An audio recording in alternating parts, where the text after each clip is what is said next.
네, 안녕하십니까. ICT 개론 첫 시간입니다. 이번 주제는 제4차 산업혁명 시대의 스마트한 생활에 대한 부분입니다. 먼저 들어가기 전에 좋은 책 한 권 소개하도록 하겠습니다. 책 제목은 소프트웨어 중심 사회의 컴퓨터 개론이라는 책이죠. 인피니티라는 출판사에서 나왔습니다. 이번 2019년 1월 달에 나왔으니까 신간이죠. 전체 목차는 13개의 장으로 되어 있고요. 오늘 설명할 것이 이 책의 1장에 해당하는 부분에 대해서 집중적으로 설명드리도록 하겠습니다. 자, 이 책은 컴퓨터 개론이기 때문에 컴퓨터의 전반적인 어떤 개요, 그 다음에 정보가 어떻게 표현되어 있는가, 컴퓨터 구조는 무엇이고, 운영체제, 그 다음에 컴퓨팅 사고력 문제 해결, 프로그래밍 언어, 데이터베이스, 컴퓨터 네트워크, 모바일 컴퓨팅, 멀티미디어 개론, 컴퓨터 정보 보안과 같은 주제를 다루고 있습니다. 전체적으로 구성이 아주 잘 되어 있고요. 내용이 참 좋습니다.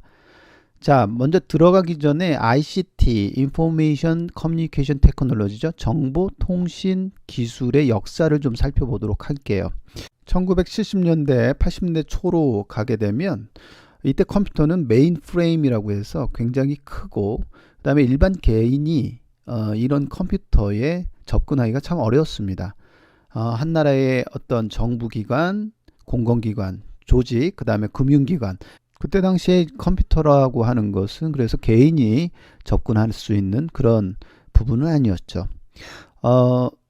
네트워킹이 시작하는 시대였고 1969년이죠. 정확하게 알파넷이 미 국방성에서 시작하게 되고 그게 이제 향후에 인터넷의 효시가 되었죠. 자, 1980년대 중반으로 가면서 잘 아시는 애플이나 마이크로소프트라는 회사가 등장하면서 PC 시대를 맞게 되고요. 개인이 이제서 퍼스널이잖아요. 퍼스널 컴퓨터. 개인이 이제 컴퓨터를 만질 수 있는 그런 시대가 된 거죠.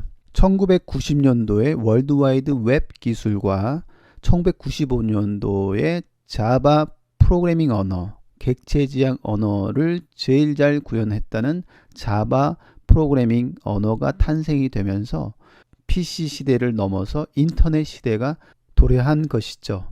또 이 시대에 유선망뿐만이 아니라 무선 컴퓨팅 시대가 돌아왔죠. 우리는 그것을 이제 모바일 시대다라고 얘기했죠. 그래서 1G, 2G 뭐 이런 폰들이 나왔죠. 그래서 1세대 폰이다, 2세대 폰이다. 그래서 모바일 폰이 나와서 우리는 모바일 시대라고 이야기를 하고 있습니다.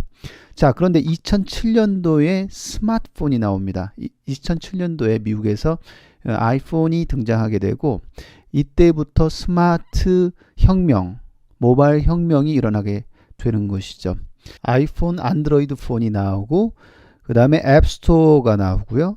그 앱스토어에 어플리케이션들이 엄청나게 많이 나오면서 정말 스마트폰 혁명이 일어나게 되고요. 이때 SNS 같은 소셜 네트워크 서비스, 그 다음에 카톡과 같은 메신저 서비스 이런 것들이 나오죠. 그래서 점점 데이터는 많아지고요. 처리할 양은 많아지죠. 그래서 병렬 처리하는 그런 컴퓨팅 파워가 필요하다라고 하는 것이죠. 그래서 하둡, 클라우드 컴퓨팅 이런 것들이 등장하게 되고요. 자, 그래서 그런 시대를 빅데이터 시대라고 얘기를 하고 있고 이제 빅데이터 시대에는 새로운 컴퓨팅 파워, 새로운 개념들이 하나씩 또 나오게 되는 것이죠.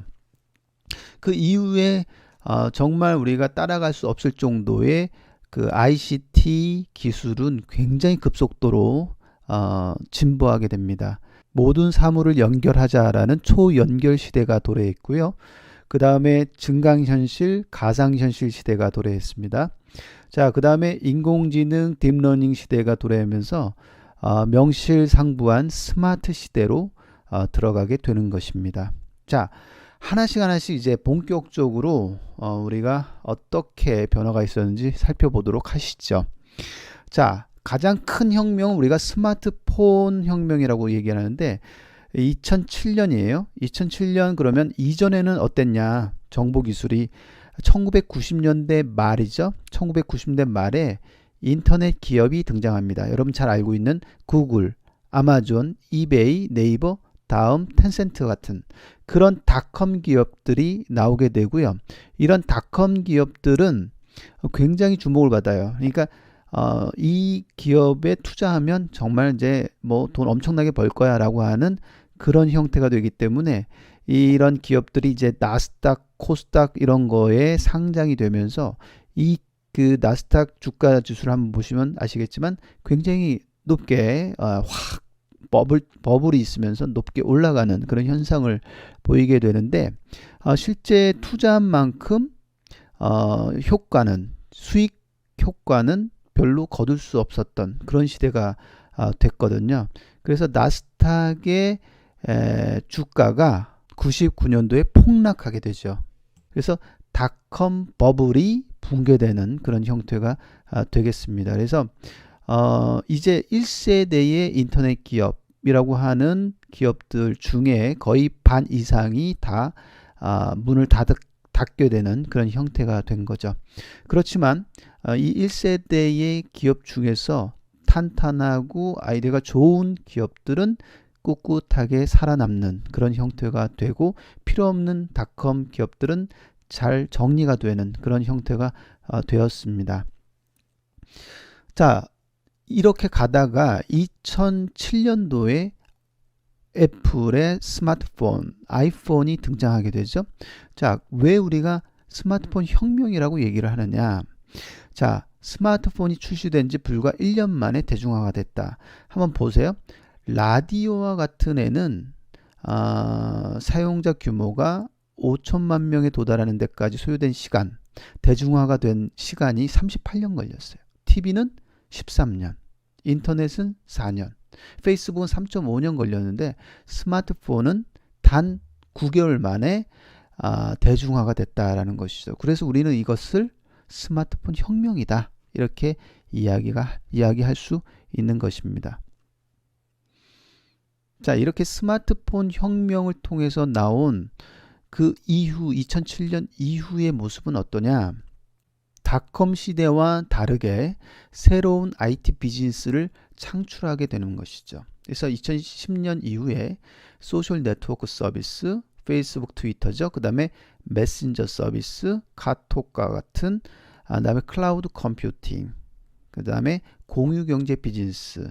공유경제 비즈니스 하면 생각나는 거 우버, 에어비앤비죠.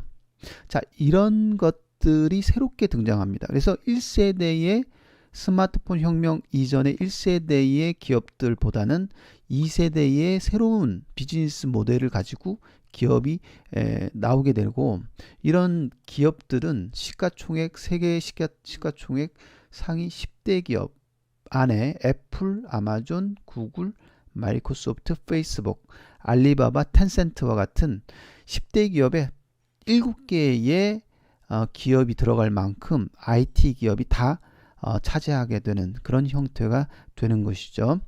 그래서 우리는 이런 시대를 우리가 스마트폰 혁명 시대다라고 이야기할 수가 있는 것입니다. 네, 언제 어디서나 손쉽게 무선으로 네트워크에 연결되어 업무를 수행할 수 있는 컴퓨팅 환경이 된 것이죠. 그래서 우리는 이것을 모바일 컴퓨팅 환경이다 이렇게 얘기하죠. 모바일 컴퓨팅 환경이 되기 위해서는 여러 가지 것들이 다 발전되어야 되죠. 첫 번째는 유선 네트워크뿐만 아니라 무선 네트워크가 발전됐고요. 그래서 1G, 2G 말고 3G, 4G 이제 지금은 이제 5G로 가고 있고요. 그 다음에 스마트폰과 태블릿과 같은 스마트 기기의 발전, 그죠?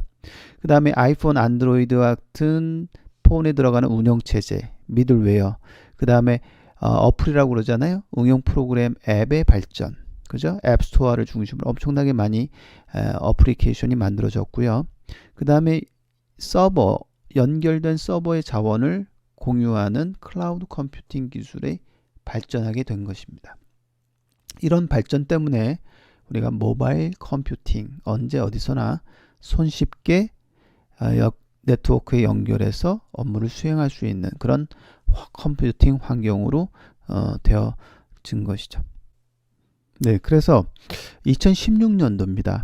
네, 세계 경제 포럼에서 크라우스 슈밥이라는 의장이죠. 세계경제포럼 의장인 크라우스 슈밥이 제4차 산업혁명이라는 말을 처음 언급하게 되죠. 이분은 이제 그 저서에서 모든 것이 연결된 지능적인 사회로의 진화, 그런 시대가 제4차 산업혁명 시대다라고 얘기를 했고, 저희가 이제 1차, 2차, 3차 이렇게 가잖아요. 산업혁명이. 그래서 우리가 18세기 1차 산업혁명을 우리 증기기관, 그죠? 19세기, 20세기에는 전기, 내연기관, 20세기 후반을 우리가 3차 산업혁명, 컴퓨터와 인터넷 시대다 이렇게 얘기를 했잖아요. 근데 지금은 뭐냐? 지금은 IoT, 로봇, AI, 3D 프린팅, 그 다음에 AR, VR. 그래서 사물 인터넷 기반의 빅데이터를 인공지능 딥러닝 기술에 활용하여 자동화된 제품 생산과 서비스가 경제 생산성을 돕는 지능정보 혁명 시대, 지능정보 혁명 시대를 우리가 4차 산업혁명이다, 4차 산업혁명 시대다라고 이야기를 하고 있습니다. 자, 그래서 이런 시대에는 어떤 기술들이 주목할 만한 기술인가? 여기 나열되어 있죠. IoT, 빅데이터, 인공지능, 클라우드 컴퓨팅, 스마트 홈, 자율주행차, 3D 프린팅, 블록체인, 가상현실, 증강현실, 공유경제, 로봇공학, 그죠? 지능형 로봇, 모바일 컴퓨팅, 헬스케어, 스마트 의료, 유무선 통신, 그 다음에 소프트웨어 교육과 같은 것들이 주목할 만한 기술이라고 얘기하고 있습니다. 자, 하나씩 좀 살펴보도록 하죠. 처음은 사물 인터넷, IoT, 인터넷 오브 띵스라고 하는 것이죠. 크라우스 슈밥이 예측을 했어요. 모든 것이 연결되어 있다, 연결될 것이다. 2020년까지 500억 개 이상의 사물이 인터넷에 연결될 것이다. 2025년까지는 1조 개의 센서가 인터넷에 연결될 것이다 라고 예측을 했다라는 것이죠. 그래서 사물 인터넷이라고 하는 띵들이 모여있는 인터넷이라고 하는 것이 만들어진다라는 것이죠.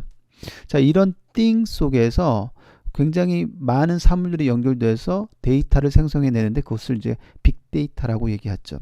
규모가 방대하고 생명 주기도 짧고 형태도 다양한 대규모 데이터, 이거를 우리가 빅데이터라고 하죠. 그래서 V자를 붙여서 볼륨, velocity, variety, 그래서 3View가 이제 3View를 우리가 빅데이터 특징이다 이렇게 얘기하잖아요.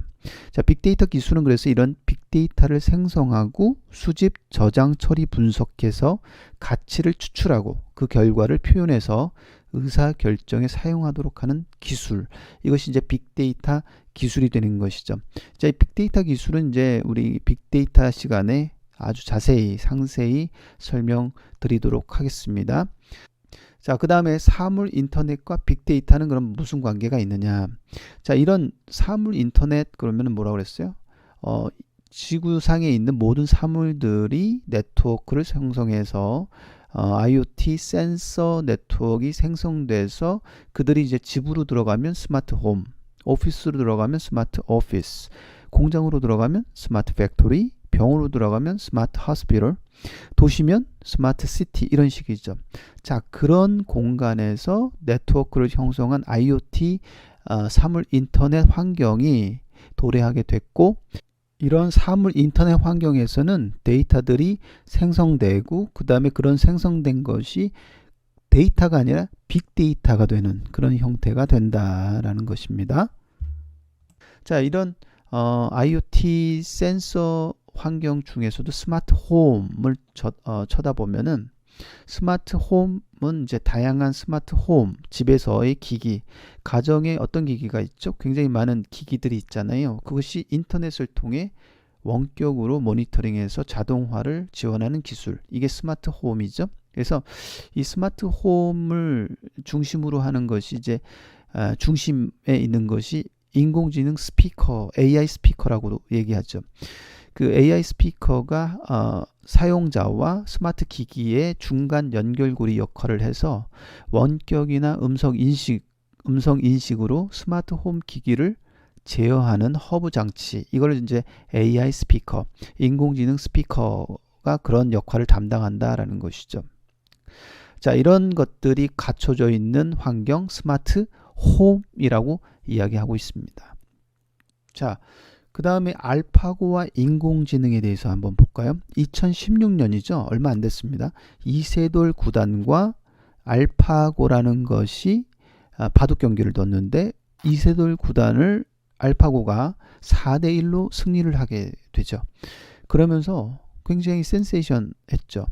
인공지능에 대한 기술을 모르는 일반인들도 이제 이 사건 때문에 인공지능이 뭐다, 그 다음에 알파고, 딥러닝, 그 다음에 기계학습, 이런 용어들을 듣게 되죠. 그래서 어떻게 보면 인공지능 하면 일반인들도 다 아는 굉장히 누구나 한 번쯤은 들어봤던 그런 용어가 됐습니다. 그래서 전문가로부터 지도학습과 자체 경기를 통한 강화학습을 통해서 최고의 인공지능 바둑 프로그램이 만들어지게 되는데 그것을 이제 알파고라고 이야기하고 있죠. 그 알파고 시스템의 하드웨어는 미국의 구글 데이터 센터에 있고요. 걔는 CPU하고 GPU로 연결되어 있는데 CPU 1202개, 그 다음에 GPU가 176개가 병렬 처리하는 그런 분산형 컴퓨터로 되어 있고, 그 위에 인공지능 기술, 딥러닝 기술이라는 인공지능 기술을 활용해서 프로그램을 만들었죠. 그래서 인공지능 분야를 우리가 AI라고 하는데, AI, 인간의 뇌와 같이 높은 지능과 생각하는 방식을 가진 컴퓨터 시스템을 인공지능이라고 하는데, 이런 인공지능을 가지게 되면 자율주행이라든지 음성인식, 그 다음에 화상인식, 그 다음에 기계학습과 같은 분야에 이용할 수가 있게 되는 거죠. 기계학습이라고 하는 것은 이제 컴퓨터라고 하는 기계가, 머신이 스스로 인간처럼 학습할 수 있는 능력을 키울 수 있게 하는 그런 기술이 되는 것입니다. 그래서 인공지능과 같은 그런 기술들이 지금은 대중들도 알게 되고 저런 용어들이 생활화되는 그런 형태가 되었었어요. 자, 그렇다 그러면 인공지능 기술을 가지고 이제 뭘 하냐? 첫 번째가 이제 자율주행이라고 그랬죠. 자율주행 자동차, 말 그대로 자동차가 스스로 운전해서 목적지를 찾아가는 그런 자동차를 우리가 자율주행 자동차다라고 하죠. 자, 이런 것들이 가능해지려면 다양한 기술들이 같이 융합되어야 되죠. 첫 번째는 이제 주변의 물체를 파악하는 센서 기술, 그다음에 최적의 경로를 선정하는 인공지능 기술, 차량 운전 제어 기술, 그죠? 그다음에 지리 정보, 위치 정보를 활용하는 기술, 도로 시설물이나 타 차량과의 통신 기술과 같이 다양한 기술들이 융합되고 복합된 그런 형태로 만들어져야지만 자율주행이라고 하는 것이 이루어진다라는 것입니다. 여기에 핵심 기술이 센서, 인공지능, 그 다음에 제어 기술, 활용 기술, 통신 기술, 이런 것들이 되겠습니다. 자, 그 다음에 가상현실, 버추얼 리얼리티라고 하죠. 현실 세계가 아닌 가상 세계를 체험할 수 있는 기술. 자, 시각을 중심으로 해서 오감 체험을 하게 되는데요. 청각, 미각, 후각, 촉각까지 범위가 확대되고요. 이런 기술이 되려면 이제 컴퓨터 그래픽 기술과 입출력 장치, 입력 장치와 출력 장치 기술이 필수적이죠. 그래서 영상 출력이 굉장히 중요하는데, 이제 우리가 머리에 쓰는 표시 장치라고 해서 헤드 마운티드 디스플레이, HMD, 저기 그림에서 보는 그런 형태를 이제 부분에 머리에 써서 영상 출력을 우리가 눈으로 보는 그런 형태가 되는 것이죠. 가상현실과 이제 비교해서 증강현실이라고 있습니다. 오그멘티드 리얼리티라고 하죠. 오그멘티드라고 하는 것은 이제 증강시키다라는 거죠. 현실을 증강시키자. 어떻게? 현실 세계를 그대로 경험하면서 실시간으로 현실 상황에 맞추어서 부가적으로 더 터치를 해서, 그죠? 증강을 해서 가상의 디지털 정보를 덧붙여서 현실 세계를 강화시키는 그런 기술이죠. 제 그림에서 내비게이션이 있는데 실제 카메라 안에 있는 저 내비게이션 화면은 현실 세계예요. 그 현실 세계에 이제 부가적으로 가상의 디지털 정보를 더 추가하면서 그래픽 기술 요소를 더 추가하면서 현실 세계를 증폭시키는, 강화시키는, 증강시키는 그런 기술. 그게 바로 증강현실이라고 얘기하는 것이죠. 자, 그 다음에 이제 이 IT라고 하는 정보기술이 이제 교육에도 들어간다는 거죠. 교육에도 터치를 하게 되는 거죠. 그래서 그 MOOC라고 하는 공개 온라인 교육이 생겼어요. Massive Open Online Course라고 얘기죠. MIT와 하버드가 공동으로 출자해서 만든 공개 온라인 교육 서비스. 여기서 Massive라고 하는 것은 이제 대량의라는 뜻이니까 수강자의 수에 제한이 없이 들을 수 있다. 일반적으로 오프라인 교육 같은 경우에는 수강자가 항상 정해져 있고요. 자, 그렇지만 공개 온라인 교육은 그렇지 않다. 오픈돼 있다. 그건 뭐냐? 자격 조건 없이 누구나 무료로 수강 가능하다. 온라인이다. 웹 기반의 온라인 플랫폼을 이용한다라는 뜻이고, 코스, 우리가 교육 과정이다라는 것이죠. 그래서 이거를 우리가 MOOC라고 얘기하죠. 자, 이 MOOC라고 하는 것이 이제 교육의 혁명을 가져다 주는 그런 형태가 시발점이 됐고요. 스탠포드 대학에서는 유다시티라고 하는 사이트가 만들어졌죠. 2011년에. 이거는 이제 스탠포드가 실리콘밸리 옆에 있잖아요. 그래서 실리콘밸리의 대학이다라고 얘기하고 있고, 특히 이제 제4차 산업혁명의 주요 원천 기술, 이런 과정들이 굉장히 많이 제공되고 있는 그런 형태죠. 산업 현장 전문가로 구성된 세계적 수준의 프로그램이 들어가 있고요. 그 유다시티에는 나노 디그리라고 하는 프로그램이 있는데, 이것은 이제 취업과 연계한 기술 교육 과정이죠. 그래서 그러니까 무료보다는 유료가 많고요. 각 분야별 세계 최고 전문가가 직접 개발한 그런 형태라고 합니다. 그래서 나노 디그리라고 하는 프로그램도 들어가 있는 그런 형태입니다. 자, 무크와 유다시티와 같은 온라인 교육이 오프라인 교육을 위협하는 그런 형태가 되고요. 이 IT 기술이 또 어디에 침범을 하죠? 금융 서비스에 침범하죠. 그래서 우리가 파이낸셜 테크놀로지를 합쳐서 핀테크라고 부르게 되는 거죠. 그래서 핀테크는 IT 기술을 활용해서 혁신적인 금융 서비스를 하겠다라는 거죠. 그래서 클라우드 펀딩이라든지, 그다음에 송금과 이체, 그다음에 결제, 그다음에 전문 인터넷 은행, 뭐 이런 것들이 생겼죠. 그래서 오프라인 은행이 없는 형태인데 실제 우리가 그 은행 서비스를 할 수 있는 인터넷 전문 은행도 생겨났지요. 자, 끝으로 이제 공유 경제가 뭐냐? 쉐어링 이코노미라고 하죠. 그래서 그 공유 경제라고 하는 것이 이제 물건이나 생산 설비, 공간, 서비스를 직접 소유하지 않고 필요할 때 빌려 쓰는 그런 형태로 이제 공유 경제다라고 얘기합니다. 그래서 2000년대 말에 공유 경제라는 개념이 실제 비즈니스 모델에 활용한 그런 사례가 있죠. 우버, 에어비앤비와 같은 거죠. 우버는 이제 그 택시를 대신할 수 있는, 내가 언제든지 그 차를 빌려 탔을 수 있는 그런 형태고요. 에어비앤비는 주택이죠.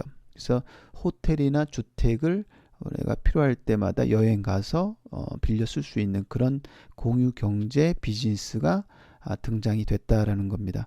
자, 지금까지 우리가 그 산업혁명, 그것도 이제 제4차 산업혁명에서의 스마트한 생활에 대해서 살펴봤습니다. 굉장히 다양한 기술들이 등장을 했고, 그런 다양한 기술들에 대한 용어를 하나씩 설명하면서 같이 살펴보았습니다. 자, 지금까지 수고 많이 하셨습니다.